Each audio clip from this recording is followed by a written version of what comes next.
Hello, my name is Emily Grandstaff-Rice, and I'm running to be the AIA 2023 President-elect. Often when people ask me what I do, I'll answer simply, I'm an architect. But I'm finding more and more that that is not enough to describe who I am. When I gave my candidate speech for the AIA board 4 years ago, I spoke about meeting Sir Ken Robinson, actually at this very event, Grassroots. And if you don't know about him, he was an educator author who is well known for his talk, How Schools Kill Creativity. He believes creativity is a skill just as important as literacy, and that we as individuals have multiple dimensions or roles that we serve through our day-to-day work. And that we should trust what he would call the spooky sense or intuition, because it's a part of a larger way of knowing the world, even if you can't quite verbalize what it is. Does this sound familiar? Have you ever tried to explain the process of what you do as an architect to someone who is not an architect? Design is personal and sometimes indescribable, but it's definitely a skill we possess. What impacted me the most about meeting him was that when I said I was an architect, his answer was literally, "That's it."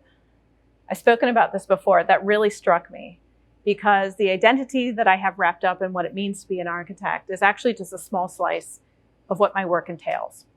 And as leaders in the AIA, I believe the same might be true for you. The AIA is lucky to have you as members, but especially in serving as leaders. It reminds me of a quote I heard recently from Chimamanda Adichie.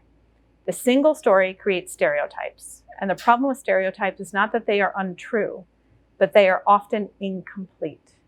How often do we rely on the stereotype of what people think an architect is, rather than change the conversation of what architects can do in the future? So how will you get to know who I am? More importantly, how will you know I'll be a good leader for this organization? Ultimately, I have to build your trust, and I hope this to be the first of many conversations to come. In my 3 years on the AIA board, I worked to amplify justice, equity, diversity, and belonging. I believe we need greater gender equity in leadership.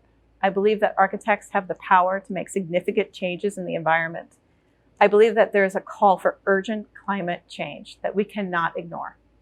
I believe as designers, we are uniquely positioned to bring people together to solve society's most pressing problems. I believe in the power of design and to use that for good. I believe we have work to do in our profession to better reflect the society we serve. These things I will continue to work for as AIA president. This year has been a tremendous time of loss.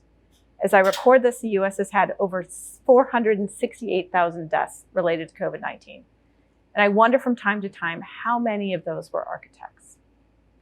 We've lost loved ones, work colleagues, friends, our daily routines, the ability to gather in person, and for some of us, our livelihoods.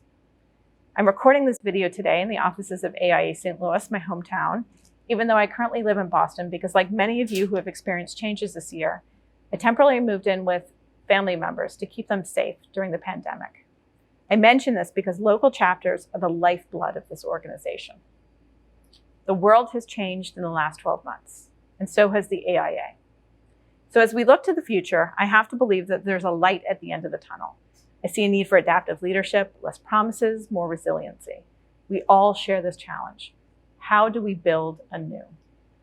I remember attending Grassroots 7 years ago as a chapter president, excited for the opportunity, nervous that I wasn't going to be able to fit it all in with work obligations, and yet completely unaware of how it would change me. It's one of the best leadership experiences I ever had.